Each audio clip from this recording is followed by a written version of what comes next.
સળી છે એટલે કે ઇયરબડ છે એના દ્વારા આપણે વિજ્ઞાન સમજવાની કોશિશ કરશું.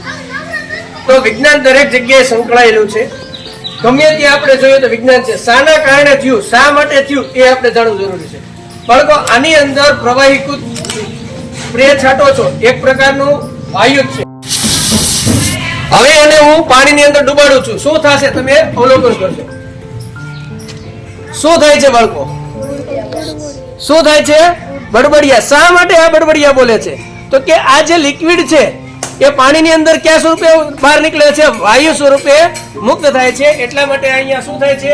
બડબડિયા થાય છે. છે નાનો એવો સિદ્ધાંત, પણ સમજવો ખૂબ જરૂરી છે.